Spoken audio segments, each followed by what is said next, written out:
Namo tassa bhagavato arahato samma sambuddhassa. Namo tassa bhagavato arahato samma sambuddhassa. Namo tassa bhagavato arahato samma sambuddhassa. Buddhang dhammang sanghang namasami.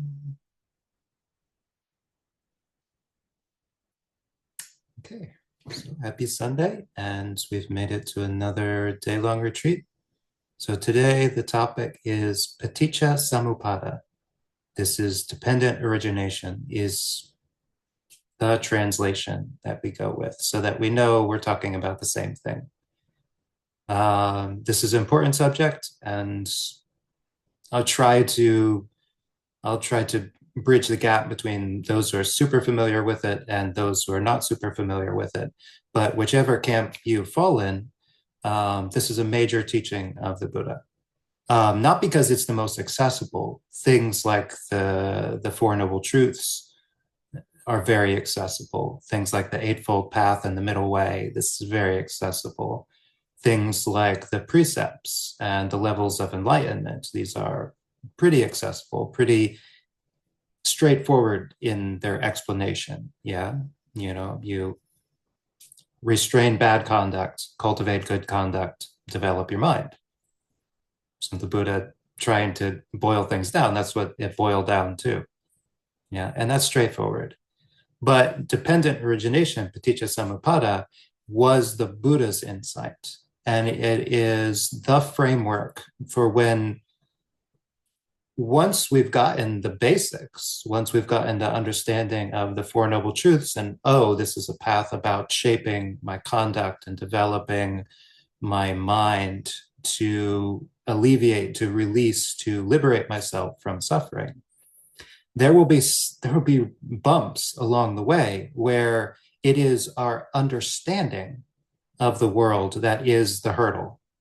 That is what we'll get stuck on. We'll be like, wait, you're saying that everything is just cause and effect. You're saying there is no permanent, stable entity that is a me. That's what you say. It's nice fortune cookie wisdom, but it sure feels like there's a me. Dependent origination is what helps us make that transition. It is how you explain all of the things that are going on in your world without there being a permanent, stable self, soul, entity, I, me, mine. Dependent origination is how the cause and effect works. And you can see that everything you think, everything you say, everything you do falls within that framework. And it's explaining how all of those things are based on conditions.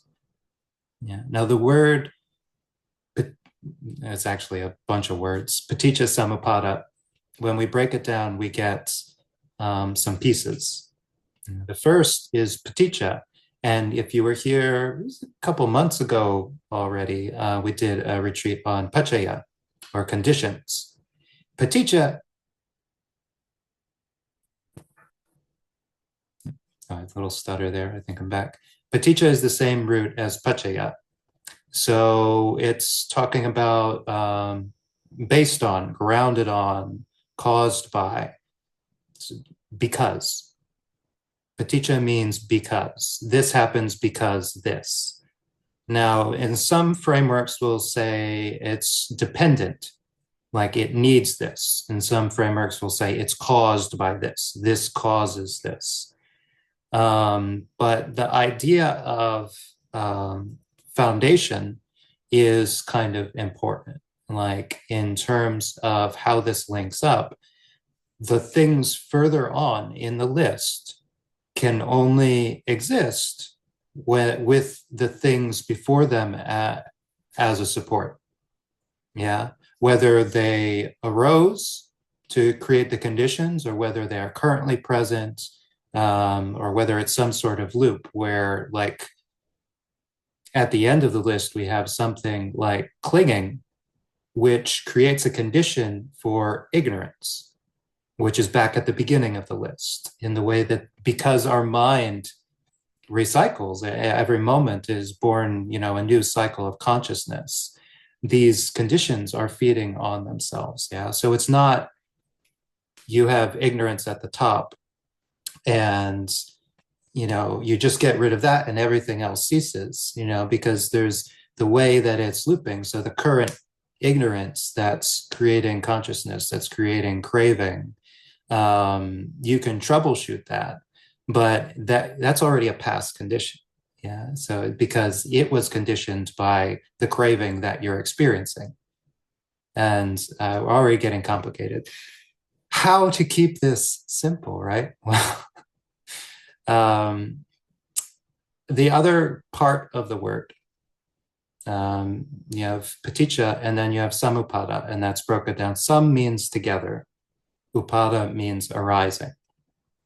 So one of our current venerable teachers who's done a lot of the major translations of the Dhamma and Vinaya in the English language, Tanisra Bhikkhu, Ajahn Jeff, he likes to translate this as a dependent co-arising. And that is a more literal translation, because sam means together, upada means arising. So it's not like dominoes. Ignorance creates volition, knocks down, and then consciousness knocks down, and then name and form. It's not that simple always. Sometimes they're arising at the same time, like when consciousness arises, name and form arises, the sense bases arise, contact arises. You wouldn't say that one happened and then the next one happened, because the sense bases and feeling and craving, those are happening at the same time that consciousness is happening. They're mixed in together. Yeah. And that tends to be the way that we see things. One example of this, let's see if I can navigate to it, is one of the reference suttas.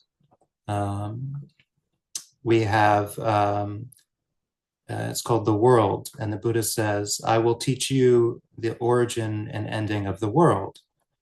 And he says, what is the world? Well, eye consciousness arises dependent on the eye and sights.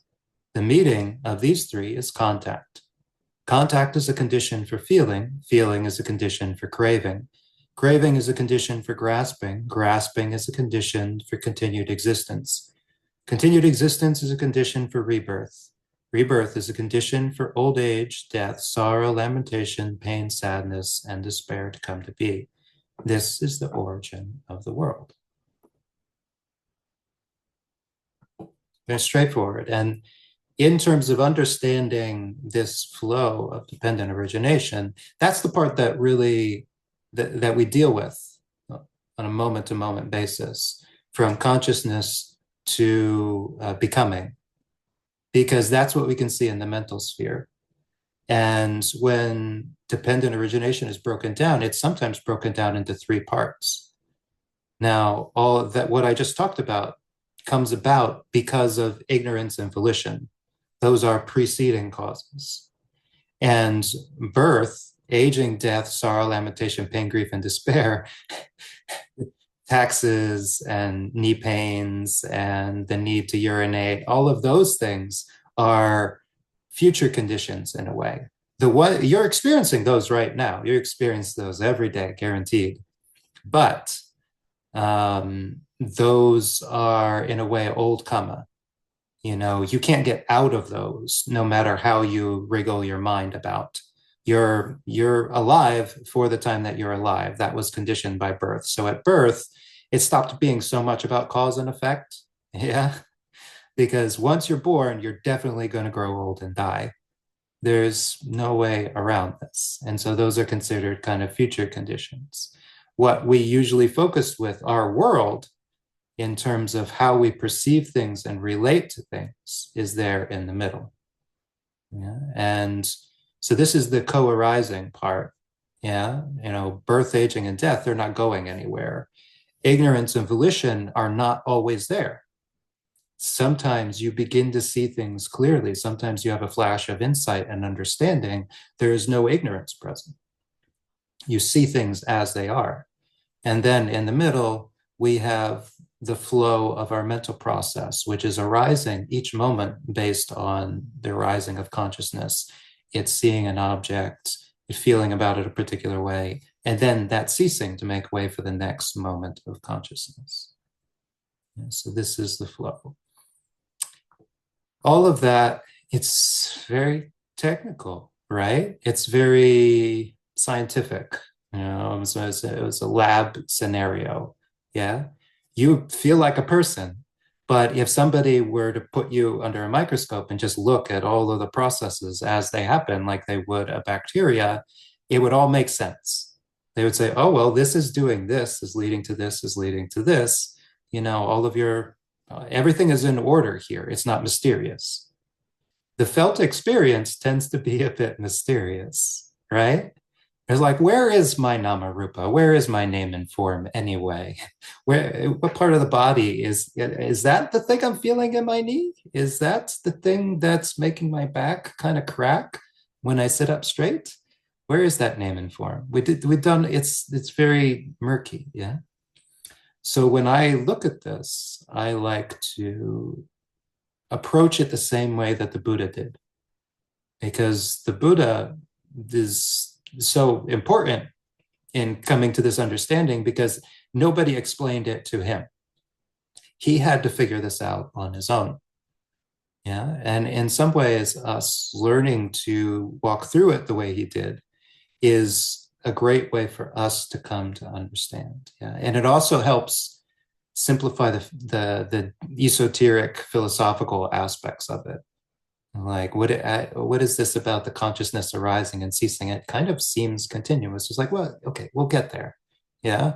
But first, we deal with things like the Buddha did. So the Buddha, there is a canonical story of the Buddha that you've probably heard where he goes out with his chariot driver and he sees an old person, a sick person, a dead person, and then a renunciant.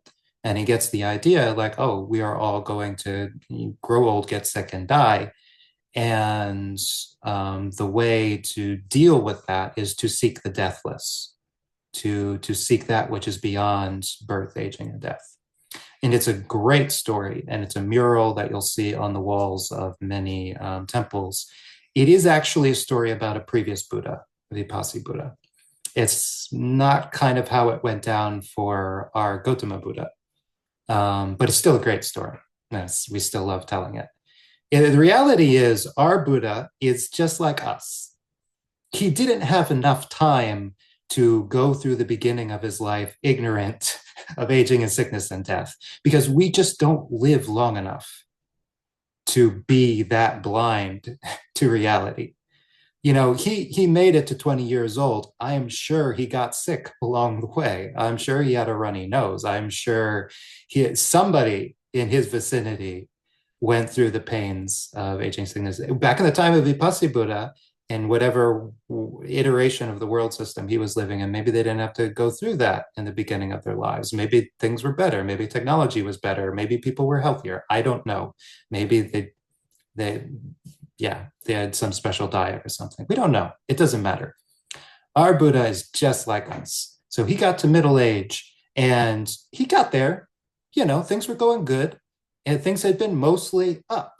As we experienced through the beginning of our 20s, things are still going up, things are still going up. He got to about 27, things stopped going up every day. Things started leveling off. And he basically came to the understanding, wait, we're all going to get old, we're going to break down, and we're going to die. And this created a lot of anxiety in him. He realized this is definitely going to happen. What do we do about this? And so he found out that there was a way of renouncing the world and seeking the deathless, seeking that which is beyond aging and death. Nobody quite knew where it was, but they had a bunch of ideas at how to find it. And he's like, well, good enough. So he cut off his hair, he fled the palace, and he sought some teachers to kind of learn about meditation and precepts and what to try to do. Yeah. Now, way down the line, he's tried just about everything. And he's sitting there and he has to work through this logically and figure out what is the problem, where does it come from, and what is the solution. What we got after that is the Four Noble Truths. What we got is like him figuring all that out. But in terms of him sitting down on the night of his enlightenment, he had to start with what he knew. And he hadn't quite put a word on it probably at that point, but he had a sense of it. And it's something that we know: sorrow, lamentation, pain, grief, and despair. He later went to call it dukkha, pain, not just physical pain, but also mental pain, the experience of suffering. This is where he started, and this is where we should start when we practice. Often when we're sitting in our comfortable, sheltered little study place, office, kitchen, attic, wherever we are, couch, chair, barn, loft, wherever we happen to be, we're probably okay enough that we're not worried about the suffering part as much as we want to understand, oh, this is interesting. What is this link between contact and feeling and craving? Oh, that's very interesting. Often we don't want to just sit there in our suffering. Yeah. But in order to really understand why we practice, that is often the best place to start. When you're starting to look at dependent origination, rather than skipping to something that seems safe to look at, just like, well, what is the problem? The problem that the Buddha had was not necessarily aging and death, though that is a problem. But it was a problem that had no real solution. What the problem was, what came from that, and that was dukkha. Yeah, so that was the problem he was trying to fix. He couldn't fix aging and death. He saw that people who are born die, but he realized he could do something about the suffering. But he had to understand that why was suffering coming from aging and death? Now that aging and death, jara marana, is a contraction, is like one word when the Buddha refers to it. And that includes sickness, disability, all of these things that can happen along the way between birth and death. Basically, the expectation is we will break down. Things don't keep getting better. They kind of get clunkier. That's, I don't have to tell you, I'm the youngest one here. Things break down. Yeah. But then there's birth. And this, I've often said, this is like the really amazing insight that the Buddha had, that this problem was coming from being born. Yeah, most of us don't see birth as part of the problem, but he realized that aging and death does not happen if you are not born. And it doesn't seem like a problem that we can solve. Again, because it's not. You were born. This is a kind of a given. Yeah. But he saw that if you did something about this link, the next time you would not get aging, death, sorrow, lamentation, pain, grief, and despair. And this is when we talk about rebirth, is it important to believe in, to understand, to make sense of in Buddhism? Yes. It is at the very bottom, the most accessible, the most crucial understanding is all of your suffering came from being born. Not just where you were born or how you were born or how much money your family had that you were born into, but the fact that you're in a body, that you were born in a body, means that you can be hurt, you can grow old, and you can die. That doesn't happen to non-bodies. Yeah, that's the thing that bodies do. The mind does not grow old, does not get sick. And then he started looking at his mental experience. He's like, well, I can't do anything about birth, aging, and death. But is there something I can do right here, right now, that will help me figure out where this suffering is coming from? So we can go and look at, all right.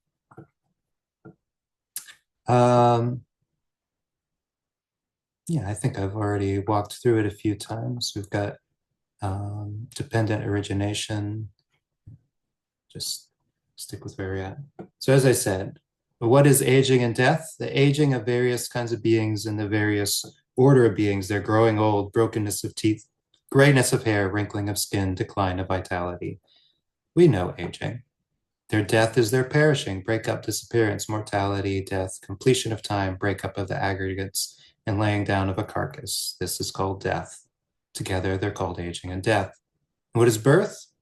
Being born into the various orders of beings, descent into the womb, production and manifestation of their aggregates, and obtaining of sense bases. This is called birth. But then he looked and he saw, well, why are beings born? Yeah, what could be the cause of that? And he realized that was within a realm that he actually could affect. He realized there's a reason that beings are born.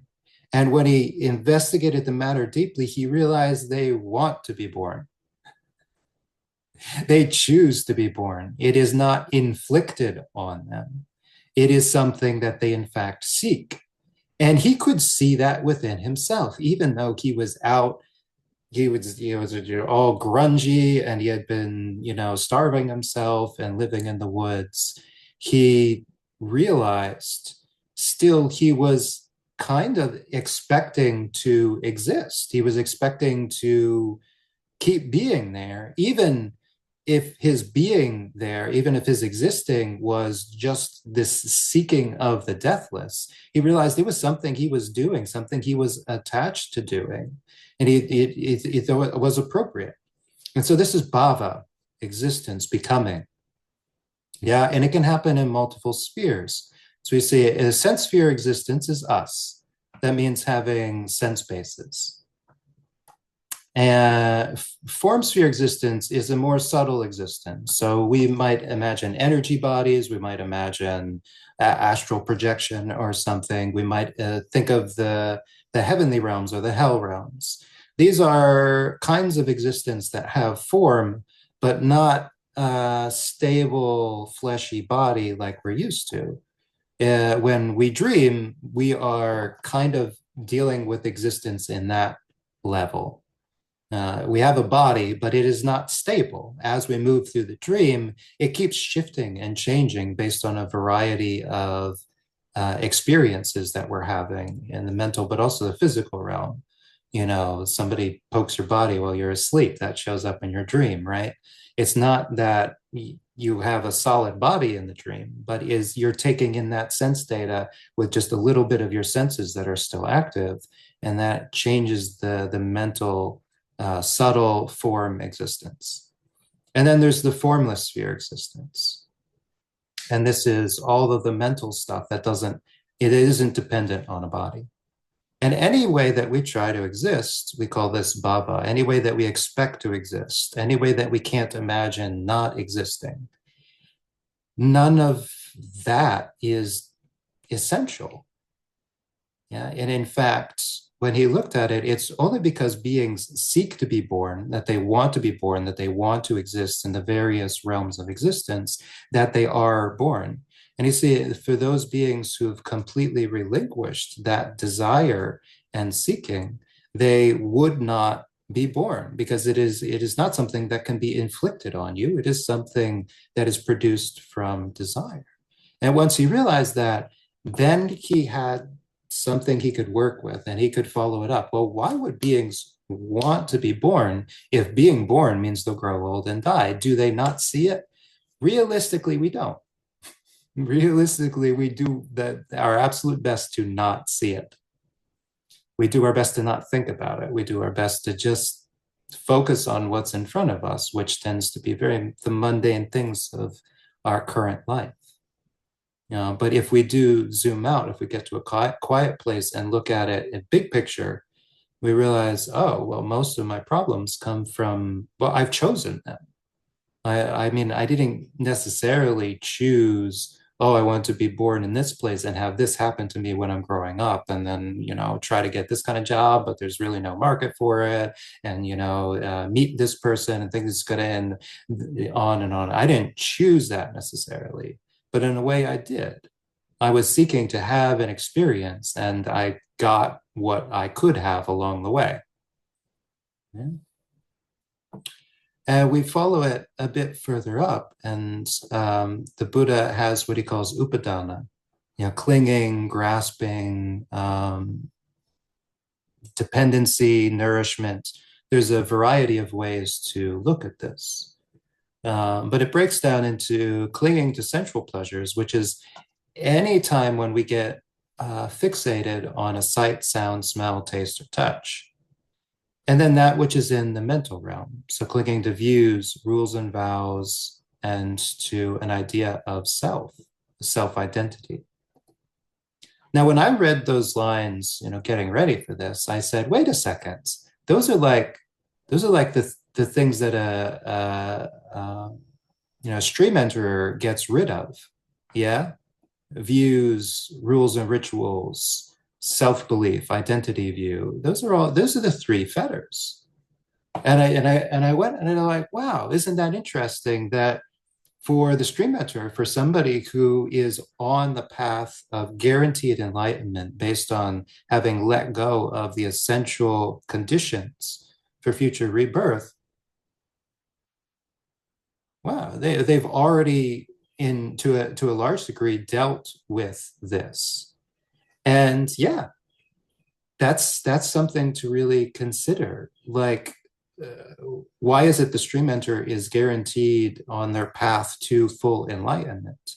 Well, it's because once you stop clinging to views, rules and rituals, and a doctrine of self, then you really just, the only thing that's left is you're clinging to sights, sounds, smells, tastes, touches, and ideas.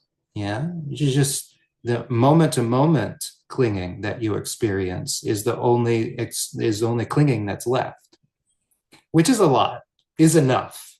You have more than enough of that to fill out 6 or 7 or 8 lifetimes if you do nothing.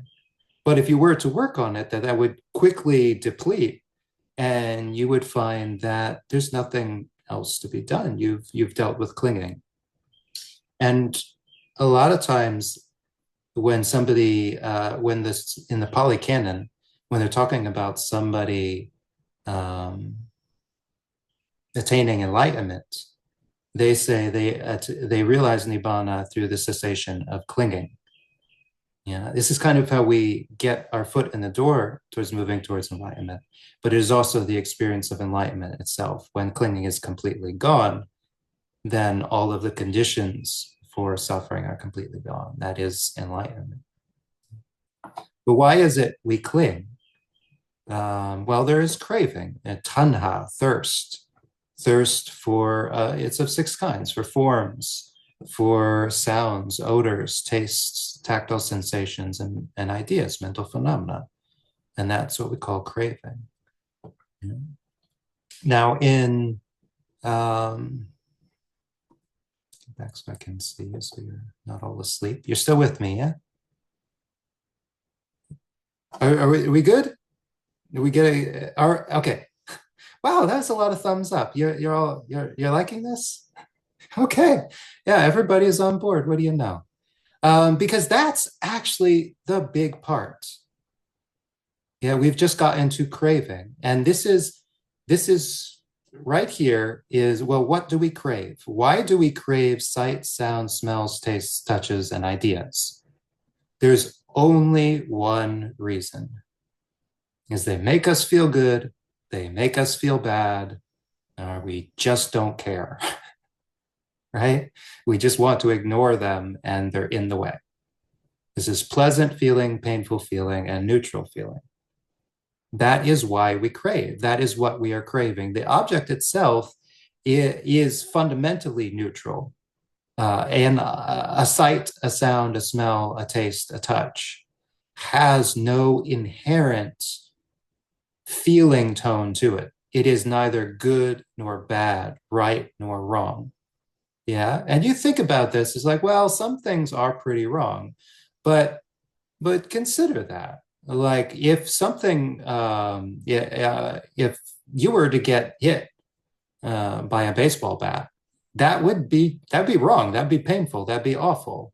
If you were to be watching a movie and somebody gets hit by a baseball bat, that would be hilarious, right? Because I mean, you would not be feeling pain.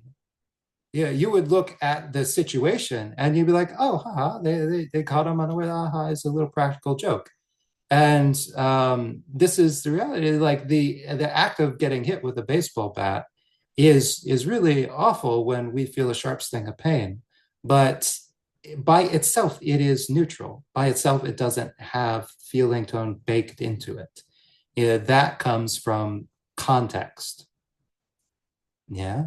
So feeling tone is by itself not the problem.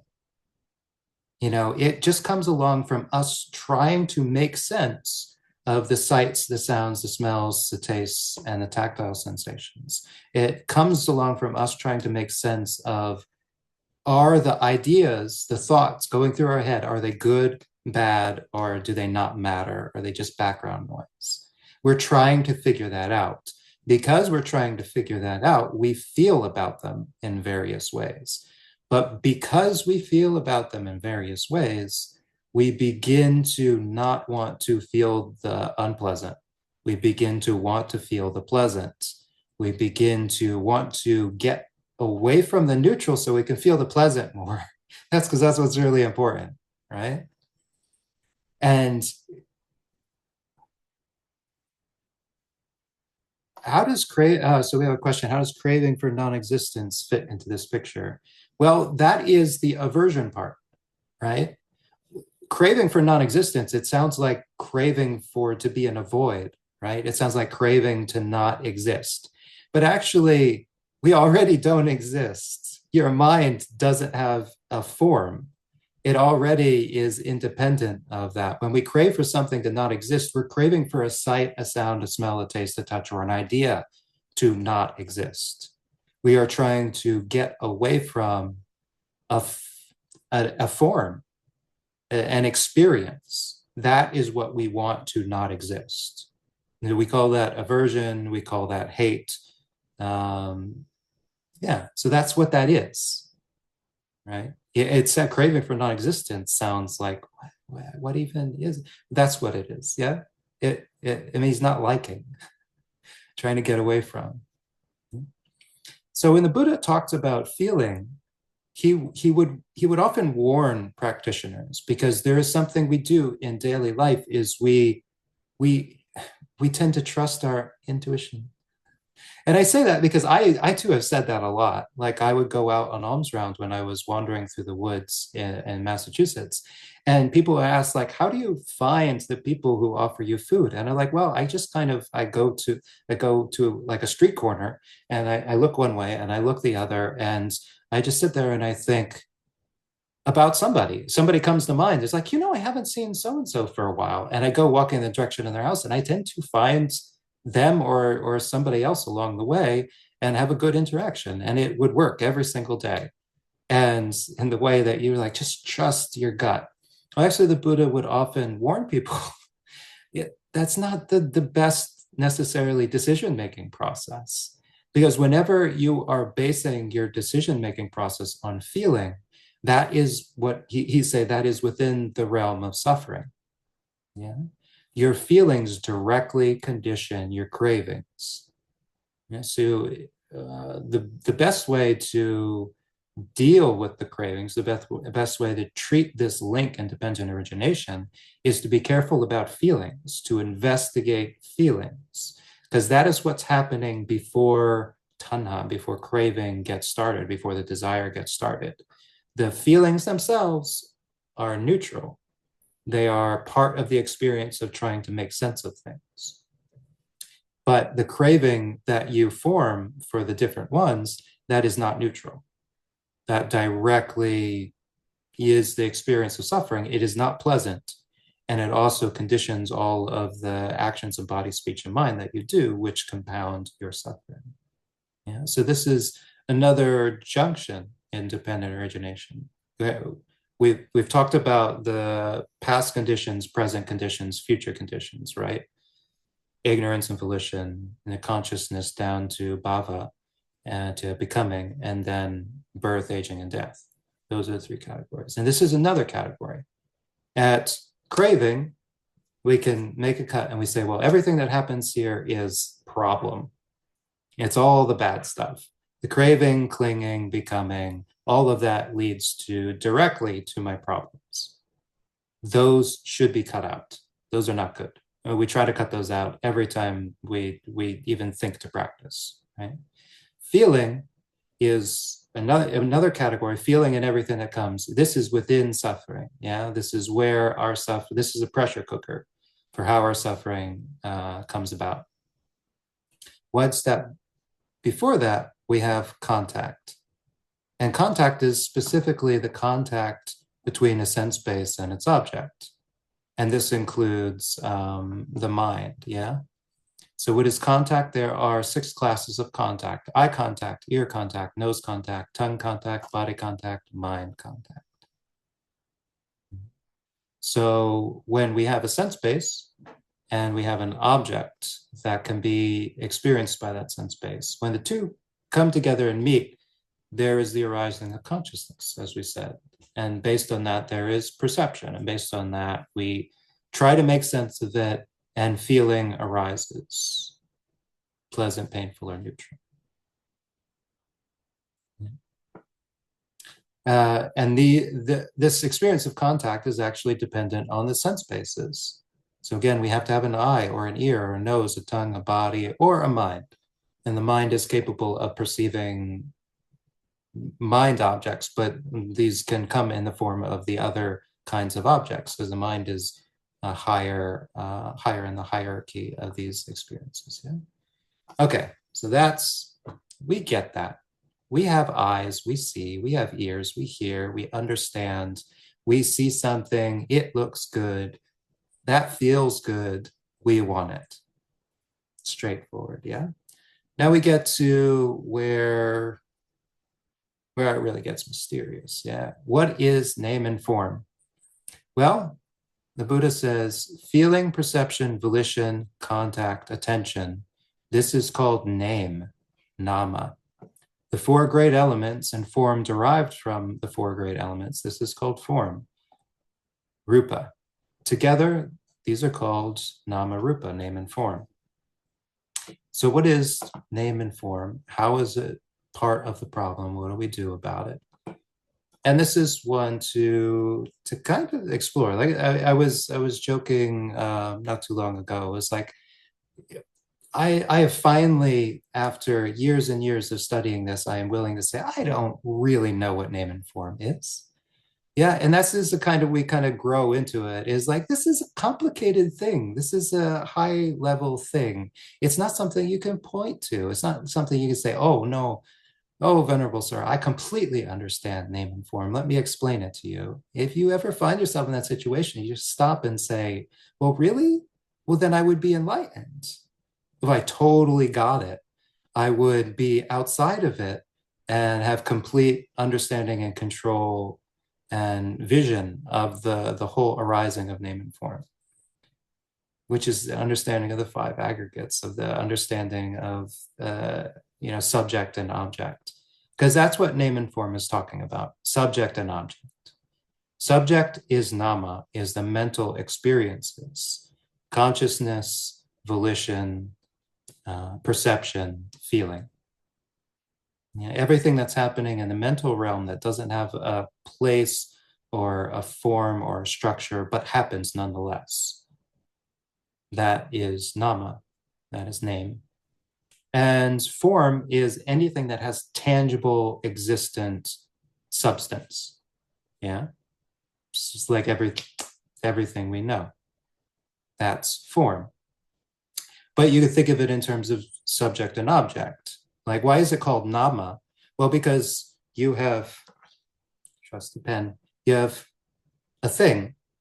This thing has a form, right? But what is it? Well, the moment you say it's a pen, it's for writing, that is its name. That is its function, yeah? And that's not located in time and space. That requires memories, it requires action, it requires context. Yeah. So the form, I mean, if I were to throw this down in the middle of the African savannah and a local there were to come along and find it, I mean, they would think this, wow, this is really great for poking holes in something. They would not say, well, this is a pen for writing, because they probably wouldn't have a lot of paper nearby, right? It just wouldn't have that name. It wouldn't have that function. And that's the reality. These are two separate things. Now, when we go back and we look at clinging, upadana, later on, we see there was this very same separation. There was clinging to sense objects, and then there was clinging to views, clinging to rites and rituals, clinging to identity view, right? So there was rupa, there was clinging to form, and then there was clinging to everything happening in the mental realm. So you see that the clinging was divided between subject and object. It was divided between name and form already. Everything that happens down the line has this division. And so as we're looking at dependent origination, we're like, as soon as this subject and object duality arises, everything that comes after it has that subject object duality. And some teachers will, various forms of Buddhist practice and non-Buddhist practice, will talk about getting past duality, getting to this state of oneness, getting to this understanding there is no separation between you and the object, that these are arising at the same time in the same place. And yes, this is the reality of the situation. It's like we use the arising of the idea of subject and object, that we are different from the object that we are perceiving, in order to understand what we want in the world and what we are trying to get out of it. It comes from our ignorance and our volition, right? That we do that. If we did not do that, then there would still be consciousness, there would still be sense contact, there might even, still be a feeling of things as pleasant, painful, or neutral, but it could not lead to us wanting to get something or get away from something or ignore something. That could not happen, because there wouldn't be a sense of us to do that. And this is subject and object, is this thing that happens earlier on that, again, is completely neutral in the big picture. It is not necessarily suffering. It is just something that we do, but it sets the stage later on for the things that are suffering. Yeah. And then there is consciousness. And consciousness, we're not talking about big C consciousness, like we're talking like an overmind, or my soul, or my sense of I, this persistent I that goes through the world. We're talking about eye consciousness, ear consciousness, nose consciousness, body consciousness, mind consciousness. Yeah, because those are what we can see actually happening. Yeah. When we're looking at things in terms of dependent origination, it doesn't do us any good to think of consciousness as just continuing to exist, because that's part of the whole problem. Is we think it is one concrete thing that is having suffering inflicted on it. And once we get rid of the suffering, then our consciousness will be all well and good, and it'll be happy right here and right now. And actually, to get over the problem, we have to see that, wait, there isn't just one consciousness. Eye consciousness and ear consciousness are totally different things. One sees and one hears. Those are totally different experiences with different senses of what's right and wrong and good and bad and desirable and non-desirable. They have totally different volitional activities happening in those different realms. So whereas our mind likes to put it together and say, I am me, this is the experience I'm having, actually, it's like the Buddha simile of tying 6 different animals together and seeing which way the crowd gets pulled. Yeah, that is our reality. We have all these different consciousnesses, and the mind is just trying to turn it into a subject, into a me that is having all these different experiences. Where if you cut that part out, then all of the different experiences are just happening. There doesn't need to be a me trying to corral all those different animals. You would cut the leash and just let them all go their own directions. What you're seeing doesn't have to, yeah, reflect so much what you're hearing. You can understand that they're different and just be okay with that. Yeah. So this, not going to get into volition and ignorance this morning. We've already gone on, and even though you're all so enthusiastic about dependent origination for some reason, um, this is a good place to maybe take a breath and then do some meditation and look at it. And so I told this story of the Buddha is, sitting down and looking at it and starting from what hurts, yeah, and asking the question of what is that dependent on? What is that because of? And staying within reach, yeah, staying with what's tangible, yeah, making those really amazing leaps of logic.